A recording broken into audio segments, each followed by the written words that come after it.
नमस्कार, मैं रवीश कुमार। 12 लोग फांसी और उम्र कैद की सज़ा से बरी हुए हैं।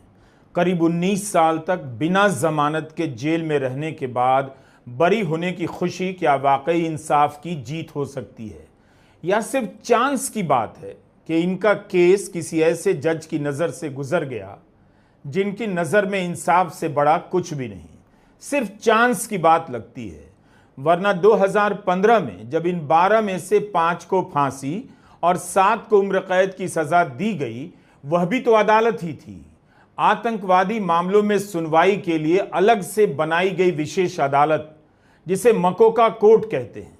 8 साल तक वहां ट्रायल चली मकोका कोर्ट में। इन सभी 12 के नाम भी हैं, और नाम भी बताने जरूरी हैं कि जब भी इन्हें गिरफ्तार किया गया होगा तब इन्हीं नाम के कारण बहुत से लोगों ने यकीन कर लिया होगा, खासकर उन लोगों ने जो हर बहस में एक बेईमानी खुलेआम करते हैं कि सभी आतंकवादी मुसलमान क्यों होते हैं। कोई यह नहीं कहता कि हर बार मुसलमान ही आतंकवाद के आरोप में क्यों फंसा दिया जाता है। कभी आपने किसी को कहते सुना है कि आतंक के केस में मुसलमान ही क्यों फंसा दिए जाते हैं। 11 जुलाई 2006 को मुंबई की लोकल ट्रेन में 7 धमाके होते हैं। 187 लोग मारे गए, 800 से अधिक घायल हो गए। उन्हें इंसाफ तो नहीं मिला, लेकिन इंसाफ के नाम पर किसी का गला घोंट दिया गया। क्या इस वजह से कि 12 लोग मुसलमान थे? कमाल अहमद मोहम्मद वकील अंसारी, मोहम्मद फैसल अताउर रहमान शेख, एहतेशाम कुतुबुद्दीन सिद्दीकी, नवीद हुसैन खान रशीद, आसिफ खान बशीर खान, तनवीर अहमद मोहम्मद इब्राहिम अंसारी, मोहम्मद माजिद मोहम्मद शफ़ी, शेख मोहम्मद अली आलम, मोहम्मद साजिद, मुजम्मिल अताउर रहमान शेख, सुहेल महमूद शेख, ज़मीर अहमद लतीफ़ुर रहमान शेख, सब के सब बरी हुए हैं। बॉम्बे हाई कोर्ट में जस्टिस अनिल एस किलोर और जस्टिस श्याम चंदक की बेंच ने इनका केस सुना। मकोका कोर्ट के फैसले को बॉम्बे हाई कोर्ट में चुनौती दी गई। पिछले साल जुलाई से लेकर जनवरी के अंत तक कोर्ट में सुनवाई चली और अब 5 महीने के बाद फैसला आया है। बॉम्बे हाई कोर्ट की इस बेंच ने केस को कितनी गंभीरता से सुना होगा, आप इस बात से अंदाजा लगा सकते हैं कि 75 बार बेंच की बैठक हुई। इतना मौका दिया बॉम्बे हाई कोर्ट ने महाराष्ट्र की एटीएस को, और जो फैसला आया वही अपने आप में 670 से अधिक पन्नों का है। इस मामले में 250 गवाहों को सुना गया। 92 गवाह बचाव पक्ष की तरफ से पेश किए गए। 169 खंडों में इन मामलों के दस्तावेज हैं जिन्हें पढ़ा गया।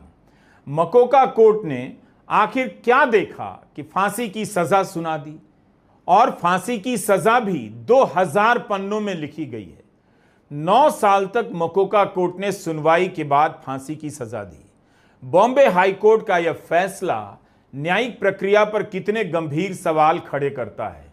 करीब 19 साल तक जेल में रहना पड़ा है इन 12 को। आप यकीन करेंगे, 44,500 पन्नों के दस्तावेज जुटाए गए और एक भी काम का सबूत नहीं मिला जिससे इन 12 का अपराध साबित किया जा सके। एक भी नहीं। तो क्या पुलिस बैठकर किसी बेकसूर को जेल में डालकर 44,500 पन्नों के दस्तावेज तैयार करने में लगी थी? इसी प्रक्रिया पर अलग से किताब लिखी जानी चाहिए या फिल्म बननी चाहिए कि 12 मुसलमानों को जेल में डालकर कैसे सबूत ना होते हुए भी पुलिस केस बनाने के लिए 44,500 पन्नों के दस्तावेज जमा करती है और उनमें से एक भी काम लायक सबूत नहीं निकलता जिससे इनमें से किसी एक का भी दोष साबित हो। सभी 12 के 12 बरी हो जाते हैं। कोर्ट ने कहा है, बॉम्बे हाई कोर्ट ने, एक भी सबूत ऐसा नहीं था जो यह संतुष्ट करता हो कि 2006 के बम धमाकों में इनमें से किसी की भी भूमिका थी। क्या इतना आसान है किसी को उठाकर आतंक के केस में 18 साल 19 साल तक जेल में डाल देना, सजा से पहले उन्हें आतंकवादी बना देना? आगे बढ़ने से पहले हम उन वकीलों के नाम लेना चाहते हैं जिन्होंने इस केस को लड़ा है। आसान नहीं होगा इनके लिए।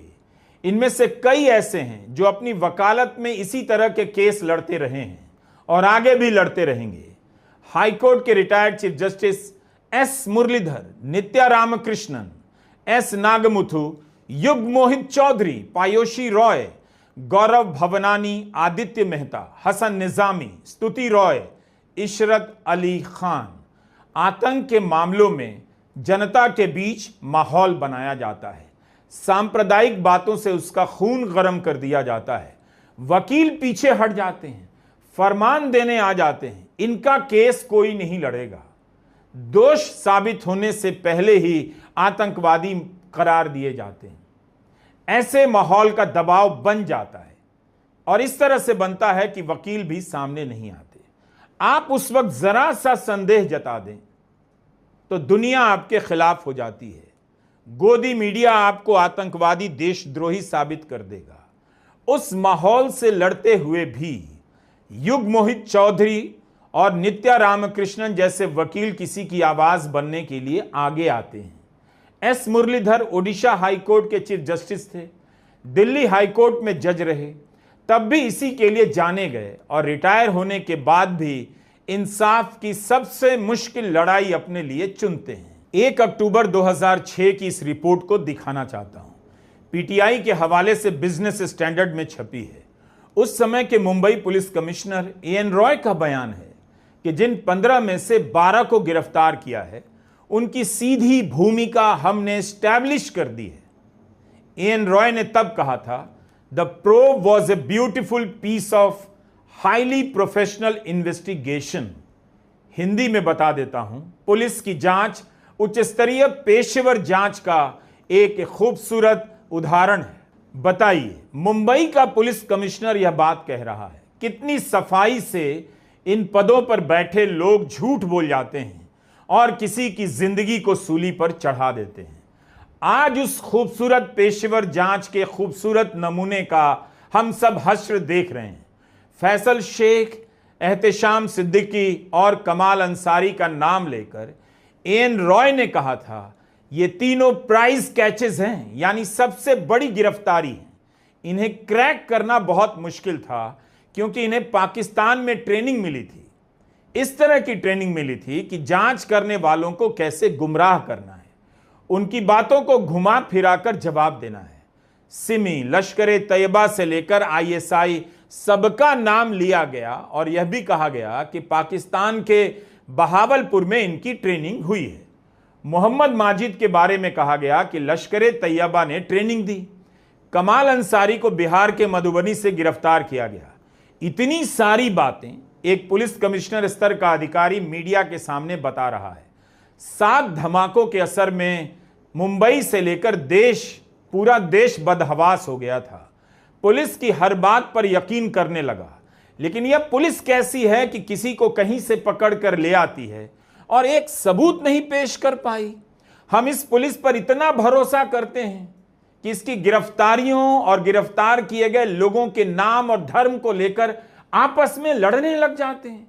जो पुलिस 19 साल तक किसी को जेल में रखकर एक ढंग का सबूत पेश नहीं कर पाई, इसी लेवल के चालाक अधिकारी होते हैं अक्सर, जिनकी बात पर media breaking news, exclusive news के नाम पर दिखाता है, चलाता है।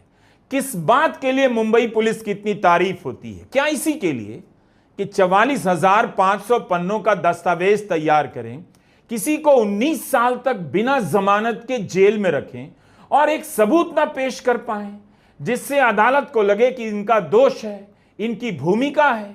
मुंबई बम धमाकों के आरोप में 19 साल तक जिन 12 लोगों को जेलों में बंद रखा गया, इनमें से कोई इंजीनियर है, कोई डॉक्टर है, किसी की दुकान थी, किसी का परिवार था। इन सब की जिंदगी तबाह हो गई। इन 19 वर्षों में इन आतंकी हमलों को लेकर भारत की राजनीति कितनी बदल गई। लोगों का गुस्सा भड़काया गया। फर्जी कहानियों को लेकर फिल्में बनाई गईं। अच्छे अच्छे अभिनेताओं ने उन स्क्रिप्ट पर यकीन किया और लोगों को फिल्में देखकर लगा बहुत हो गया, देश में बदलाव चाहिए। जबकि बहुत कुछ तो हुआ इन 12 लोगों के साथ। बाकी लोग तो सिनेमा हॉल में और वेंसडे के संवादों पर ताली बजा रहे थे, उनका तो कुछ भी नहीं बिगड़ा। इन 12 लोगों के नाम को लेकर भी समाज के सड़े हुए लोग अफवाहें फैलाते रहे होंगे कि आतंक के केस में मुसलमान का ही नाम क्यों आता है। तो इसका जवाब भी इसी से मिलता है कि इन्हीं नाम वालों को पकड़कर ही क्यों फंसा दिया जाता है। 18-19 साल जेल में रखा गया। क्या कोई यह डायलॉग अपनी फिल्म में लिख सकता है और सेंसर बोर्ड इसे पास कर देगा? कभी नहीं करेगा। मुंबई के तत्कालीन पुलिस कमिश्नर एन रॉय का कुछ भी नहीं बिगड़ा होगा। 44,500 पन्नों का दस्तावेज तैयार करने वालों का भी कुछ नहीं बिगड़ा होगा, लेकिन इन नाम वालों की पूरी जिंदगी तबाह हो गई। क्या कोई पूछेगा कि हमेशा मुसलमान ही आतंक के केस में क्यों फंसा दिया जाता है? कोई व्हाट्सएप अंकिल अपने ग्रुप में इस डायलॉग को शेयर करेगा? यह केस बता रहा है कि हमारा सिस्टम सड़ गया है, सांप्रदायिक तो हो ही गया है। किसी को भी किसी भी केस में फंसाकर 20-20 साल तक जेल में रखा जा सकता है। ईडी को लेकर सुप्रीम कोर्ट ने टिप्पणी की है कि आप राजनीतिक लड़ाई लड़ रहे हैं। हर जांच एजेंसी का यही हाल है।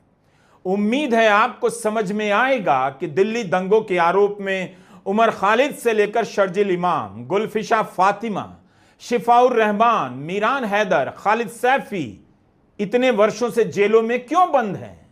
ट्रायल तक शुरू नहीं हुई। ऐसा नहीं कि मुंबई बम धमाके से इस फैसले को लेकर हम कुछ सीख रहे हैं।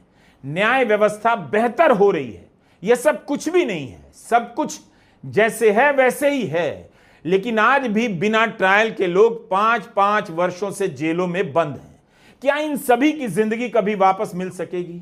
दंगों में जो लोग मारे गए, मुंबई धमाकों में जो लोग मारे गए, क्या उन्हें इस बात से इंसाफ मिल जाता है कि किसी बेकसूर को पकड़कर फांसी पर चढ़ाया जाने वाला था? क्या यही उनके इंसाफ की बात है? तब फिर ये पुलिस के लोग क्यों जनता में हीरो बनने आते हैं? क्या इसी दम पर? पूर्व चीफ जस्टिस एस मुरलीधर ने पुलिस और मीडिया के रोल पर भी टिप्पणी की। उन्होंने कहा कि आतंक के मामलों में जनता में हो हल्ला मचाया जाता है और उसी के बहाने पुलिस पहले से दोषी मानकर कार्रवाई करने लग जाती है।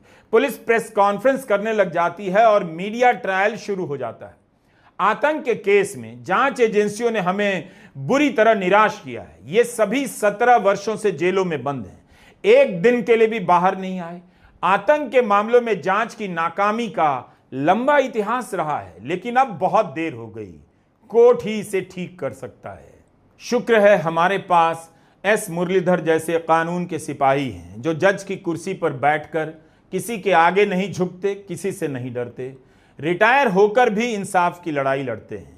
जज के पद से रिटायर होने के बाद मुरलीधर ने इसी केस से वकील के रूप में वापसी की। उन्होंने बॉम्बे हाईकोर्ट के सामने अपनी दलील समाप्त करते हुए कहा, इतने साल तक जेल में रहने के बाद आरोपी बरी होते हैं, लेकिन इंसाफ तो किसी को नहीं मिला। ऐसे मामलों में आरोपी के साथ साथ परिवार, रिश्तेदार भी सजा भुगत रहे होते हैं। एक बार दाग लग जाने पर समाज भी उनके साथ बेहद क्रूर व्यवहार करता है। कोई उनके साथ अच्छा व्यवहार नहीं करता। यह कोई साधारण फैसला नहीं जो बॉम्बे हाईकोर्ट ने दिया है, लेकिन इस फैसले को लेकर पुराने पन्ने पलटने चाहिए। गोदी मीडिया नहीं पलटेगा। अच्छा होता 22 जुलाई के अखबार जब इस खबर को छापे तो इन 12 लोगों की गिरफ्तारी के वक्त की खबरों को भी छापे। उस वक्त पुलिस के बयान और पुलिस के बयान को लेकर बनाई गई हेडलाइन को भी पहले छापे। मीडिया को भी सोचना होगा कि ऐसे वक्त में क्या पुलिस के इन बड़े बड़े अफसरों के बयानों को एक हद से ज्यादा हवा देनी चाहिए, यकीन करना चाहिए। आप सोचिए, जिस तरह से इस वक्त एनकाउंटर किया जाने लगा है, अगर उस समय की पुलिस की ऐसी आदत हो गई होती, जनता का इस तरह से पुलिस को समर्थन मिल गया होता, तो क्या पता इन 12 बेकसूर लोगों के साथ क्या हो गया होता। जनता इनके एनकाउंटर पर तालियां बजा रही होती। यह लेवल हो गया है इस पब्लिक का। इस केस की जांच के दौरान हजारों पन्नों की जो कहानियां बनाई गई हैं, अब उनका क्या होगा? क्या महाराष्ट्र की एटीएस फिर से जांच करेगी या सच स्वीकार करेगी कि जांच के नाम पर कहानी लिखी गई, कभी जांच नहीं हुई? कुछ तो पुलिस साबित करती या अब करे। जब साबित नहीं कर सकी तो अपनी नाकामी को तो स्वीकार करे, कहे कि जांच नहीं हो सकी हमसे, हमें कुछ नहीं मिला, तो हमने 12 लोगों को पकड़कर 19 साल के लिए जेल में बंद कर दिया। समस्या तो यही है कि ना तो जांच एजेंसी बदलती है, ना आतंक के नाम पर राजनीति करने वाले सुधरते हैं। नमस्कार, मैं रवीश कुमार।